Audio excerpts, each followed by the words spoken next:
Hey guys, it's Leatherland here from Pegasus Property. Currently just down in my office, my new office that we just moved into. And this video is going to talk about a deal analyzer spreadsheet, which I'm basically going to show you how to use on my laptop. So this spreadsheet is awesome. Everyone needs a copy of this. It's going to allow you to basically analyze deals in depth. And when you know how to use it, you can analyse deals in under 60 seconds. And what's cool about that is that if you're looking at tons and tons of deals and you're trying to filter out which ones are good and which ones are bad, you can use this spreadsheet to get all the numbers put together, accurately analyse and stack that deal, and then you can book viewings in just for the deals that are actually going to work. So that means instead of looking at 50 properties a week and then only 2 of them work, you're actually looking at 10 properties a week and all 10 of them work on paper. And it's what you need. It's gonna make your investment journey so much better. So I'm going to take you through the spreadsheet now. So thank you, enjoy. So here we have the spreadsheet. So as you can see, like us on Facebook and subscribe to us on YouTube. I really appreciate that. So this is the spreadsheet. Basically, it's broken down into these main sections. You've got the purchase section up here. You've got your conversion costs. You've got your initial purchase capital required up here, refinance model, and then you've got all your incomes and expenses down here. So starting off, you want to put your purchase price in there, and if you have a sourcing fee or a finder's fee, that goes in there. You've got your legal costs. It will calculate your stamp duty for you, assuming it's your second purchase. And then if you have a HMO license or something like that, you can click this button here to go to a website which will check what all the HMO licenses are, because they all vary throughout the country. Next you come down to your conversion cost calculator. So this is a new feature in this spreadsheet that we just put in. So this is quite cool. But basically you put in the total square meterage of the property, and you put in how much it will cost per square metre, and it will add it all up for you and tell you what an approximate conversion cost would be. Now this is very important because as property developers and investors, when we're analysing deals, of course we can get the purchase price, we can get the rental income, and we can work out what we think it's going to be worth when we sell it or refinance it on the exit. However, where a lot of people come undone is on the renovation cost. A lot of people don't know how to work out renovation costs, and they rely on third parties such as builders to tell them that number.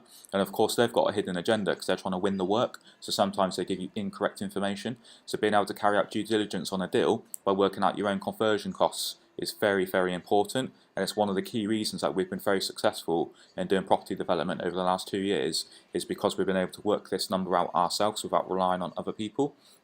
So the way we've done that is purely through knowledge and experience and talking to lots of people and putting information together ourselves, which I talk about in other videos. So if you subscribe and look through our videos, you see me talking about in-depth conversion cost calculation ways and stuff. So anyway, moving on. You can get the total square meterage of a building from the EPC register online. You can download an EPC for any property in the UK. That's had one done in the last 10 years, I think. But if you go on the EPC register, Google EPC register online, put a postcode in, pick the house, download the PDF of the EPC report. Top right hand corner will be the total floor space of the building. You can stick that in with your conversion cost number, and it will give you an approximate conversion cost. And that's just enough for you just to approach the deal in just a quick under 60-second sort of desktop analysing of that deal. Moving on, you can bang your furniture in there. You can put in your project management if you've got someone PM in it for you, and that's your total cost, £107,000. This is just an example that I put together for this video.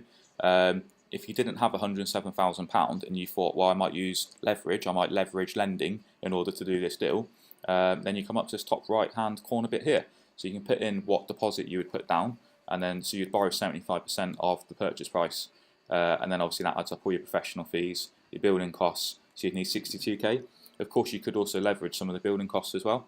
So this spreadsheet, you can totally edit this spreadsheet so you can use it for how you would see fit. Next is the refinance model. I'll come back to that bit in a second. First of all, we'll just run through all your incomes and expenses. So you could put in your rental incomes. This is a sliding scale from like the low rent up to like the high rent in my area. You know, minimum up to like an ensuite very high end. And of course you can change all these numbers yourself, and you just put in the number of rooms you got. If you're just doing a buy to let, I'll just put, you know, 1 sort of thing, or whatever. If it was a buy to let, you'd probably get about 550, wouldn't you? So you can stick that in like that, 1 for example. take away 5% for void. That's always good practice, just to take a void rate off just in case. Next, you've got your expenditure. So your expenditure, you know, if you were not refinancing, or you currently have a mortgage on the property, you can stick those numbers in there. So you can put in your loan to value. It might be like, you know, 40% or whatever, with your interest rate, and yeah, that'll work that out for you. So next you come down to running costs. So of course, if this was service accommodation, rent to rent, HMO, anything like that, you would have associated running costs with the property. If you were doing a buy to let, you could just zero most of this. You'd obviously want to keep insurance in there and a few other bits and bobs, but the tenant would pay all the other bills, so you can stick all that in there. And then I also like to take into account a maintenance fund. So 5% of the rental income I like to take away again. So I like to take away 5% for voids and 5% for maintenance. You might not spend all this money on maintenance every month, but if you save it, every now and then you might have a boiler go down or a roof repair, or you might want to do a 5-year refurbishment, in which case you've got the money to do it. So that's good practice again. You might have a cleaner because it's a HMO, a SA, whatever. Stick that in there. That adds it all up for you, and then you got your management fee, and then that adds that up into a total outgoings. You know, minus off your gross rental income gives you that as much as a net, times 12 is that per annum, and then that's your ROI. So your return on investment is how much money you've deployed into that investment and what your return per annum is on that investment. So it would be the total amount of money you've invested, and you divide that by 12, obviously, to work out your ROI to get a percentage. And then that's your gross yield and your net yield, and your payback time in months. So obviously, most property developers want to actually refinance their product and get as much, refinance their investment, get as much money out of it as they can, so that they can redeploy that money on further investments. Of course, banks' money is very cheap, so we'd much rather use their money and redeploy ours, so we can make more cash off the back of it. Of course, that's good economy. So this is the refinance model. So you put in your refinancing section here. So this is what you think the property would be worth when it's finished. Of course, you're kind of guessing, but most experienced people would use local comparisons, so look at what's sold in the area recently and that sort of thing, using a bit of common sense as well. And then you'd put in your LTVs, your loan to value, that you'd use on your exit product, your long-term exit product, that is, and that would then tell you how much capital you left in the deal and how much capital you've released. And then of course you'd have a mortgage on this now, so you'd have to put in the interest rate on that mortgage, and and that will work out your interest payments per month. So that's just interest only, not full repayment. And then yeah, of course that will take the gross rental income that you had before minus off this mortgage, and that will give you a new net income per month and per annum. And that will work out your ROI there. So again, the ROI is just that much money has been left in the deal, and that's how much money you make per year. So if you divide one by the other, it gives you your ROI, which is very important. And it would give you down here your gross yield and net yield. So basically that's the spreadsheet. It's £9.97 if you want a copy.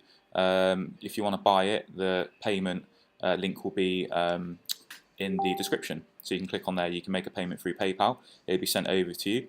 It's a totally unlocked spreadsheet, so you can edit it as you like. You can use it for buy-to-lets, you can use it for flips, HMO, service accommodation, rent to rent. I use this for all my deals. I've done over 35 deals in the last 2 years, and I've got 19 projects under renovation right now, and every single one of them, including multi-million-pound deals, have all been stacked and analysed through this very spreadsheet. So this is the real deal. If you want to be taken seriously and you want to be able to stack deals properly, this is what you want to use. A lot of people use a lot of different spreadsheets, and some of them are very complicated, some of them are very simple. I think this is a nice middle ground. It's not too complicated, it's not too simple, it tells you what you need to know. If you're a deal sourcer, you need to have a good spreadsheet. If you're a property developer or investor, you need to have a good spreadsheet that so that you can carry out due diligence. This will probably be the best £9.97 you've ever spent.